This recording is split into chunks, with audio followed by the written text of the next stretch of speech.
మీకు గత 5 సంవత్సరాల్లో మమ్మల్ని ఎంత ఇబ్బంది పెట్టారో మీకందరికీ తెలుసు.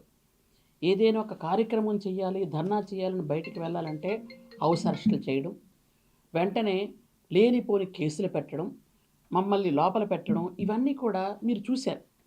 ఎప్పుడైతే గవర్నమెంట్ మారిందో, కూటమి ప్రభుత్వం వచ్చిన తర్వాత మేమందరం కూడా ఇంచుమించు లాస్ట్ టైం ఎవరెవరైతే వాళ్ళ తాలూకా బాధల్ని తట్టుకొని అందరూ వచ్చారో వాళ్ళందరూ ఇంచుమించు ఎమ్మెల్యేలయ్యారు.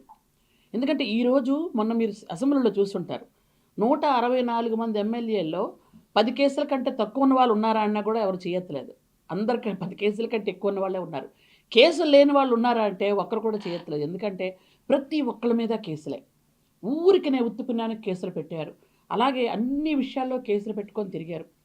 మీకు ఆ రోజు ఏ విధంగా అయితే బిహేవ్ చేశారో ఈరోజు కూడా సాక్షి పత్రిక అలాగే బిహేవ్ చేస్తుంది. ముఖ్యంగా నన్ను సాక్షి పత్రిక ఎంత టార్గెట్ చేసుకుంటూ ముందుకు వెళ్తున్నారంటే మీకు అందరికి కూడా తెలుసు. మీరు ఇప్పుడు నన్ను అడిగారని చెప్పడం కాదు. నేను యాక్చువల్గా గత సంవత్సరం నా కొడుకు పుట్టినరోజు చేసుకునేటప్పుడు నేను విజయవాడలో పుట్టినరోజు చేసుకున్నాను. చేసుకుంటే తిరుపతిలో చిందులు అని వేశారు. మీకు అందరికి గుర్తుండే ఉంటుంది. తిరుపతిలో చిందులు అని అంటే వెంటనే రియాక్ట్ అయ్యి తిరుపతిలోని ఎక్కడ అసలు ఏంటి అని మేమందరం గట్టిగా ఒక ప్రెస్ మీట్ పెడితే తిరుపతిలో కూడా నేను కంప్లైంట్ పెట్టాను. నేను ఏదైనా తిరుపతి వచ్చానా, ఏ రూమైనా తీసుకున్నానా, ఎక్కడైనా బర్త్డే చేశానా అంటే వాళ్ళు కూడా మొట్టికాయలు పెట్టారు.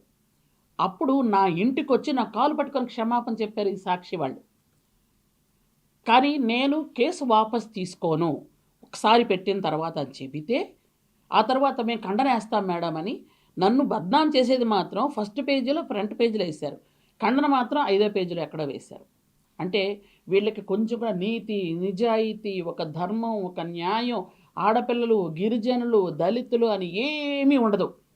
వాళ్ళను బజారు చెయ్యాలి.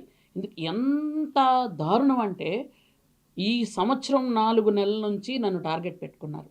నన్నే కాదండి, ఒక 3 మహిళా మంత్రులు ఉన్నాం. నేను కానీ, అనిత గారు కానీ, సవిత గారు కానీ మమ్మల్ని టార్గెట్ ఏదో ఒకటి రాయటం, లేదా క్యాబినెట్లో ఉన్న మంత్రులను రాయటం, లేదా బయట ఉన్నటువంటి వాళ్ళని ఎవరైతే కొంచెం క్యాస్ట్ పరంగా ఎస్టీలో ఎస్సీలు అవుతారో, బీసీలు అవుతారో, డబ్బు లేని వాళ్ళు ఉంటారో వాళ్ళని ఎక్కువ టార్గెట్ పెట్టుకోవడం. ముఖ్యంగా నన్ను కానీ నా కుటుంబాన్ని కానీ ఎందుకు టార్గెట్ పెట్టుకుంటున్నారో అర్థం కావడం లేదు. నిజంగా మీకు ధైర్యం ఉంటే, మీకు దమ్ము ఉంటే రాజకీయంగా నన్ను ఎదుర్కోండి. అంతేగాని చిన్నపిల్లలైన నా ఇంట్లో నా పిల్లల మీద మీరు ఇలాగ పెట్టడం వల్ల మీకేంటి ఉపయోగం?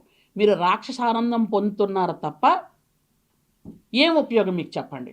ఈరోజు మీరు చేస్తున్నటువంటి యాలిగేషన్స్ అన్నీ కూడా నేను పోలీసులకు ఆల్రెడీ ఎంక్వైరీ చేయమని చెప్పడం జరిగింది.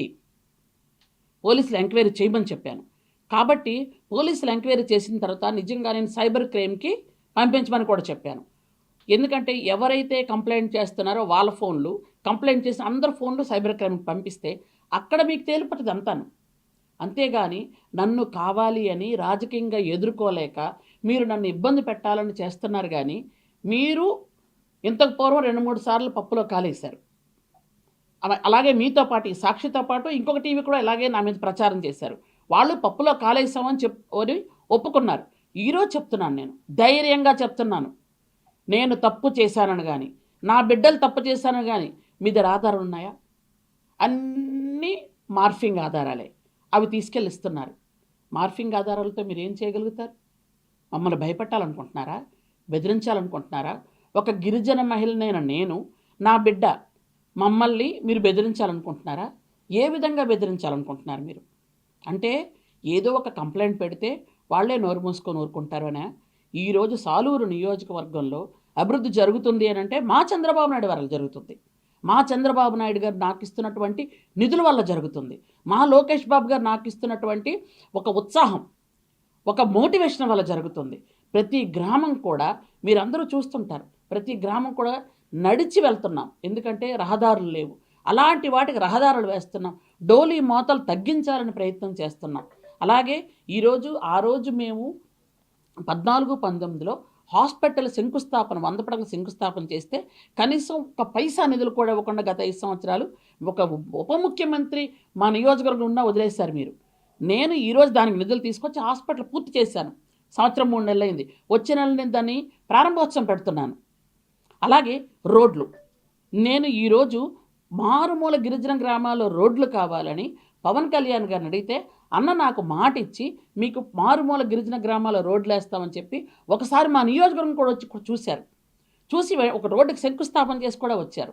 అంటే ఇలాంటి పెద్దలు సీఎం గారు, డిప్యూటీ సీఎం గారు, విద్యాశాఖ మంత్రి లాంటి పెద్దలు నాకు సపోర్ట్ చేస్తున్నారని, నేను నియోజకవర్గాన్ని డెవలప్ చేస్తున్నానని, ముఖ్యంగా అరకు పార్లమెంట్ అంతా కూడా డెవలప్ చేస్తున్నానని, ఎస్టీ మంత్రిగా ఎస్టీలకు ఇంతకు పూర్వం మీరు ఏవైతే ఇబ్బందులు పెట్టారో ఆ ఇబ్బందులు పూర్తిగా తప్పించి గిరిజనులందరికీ కూడా ఇంతకు పూర్వం మీరు ఏవైతే 18 పథకాలు తీసేశారో ఆ పథకాలన్నీ కూడా ఒకటికొకటి పునరుద్ధరిస్తున్నాం.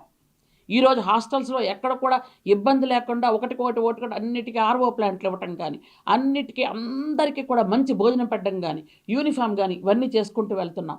ఈరోజు మౌలిక సదుపాయాల కల్పనకే ఎక్కువ డబ్బులు ఖర్చు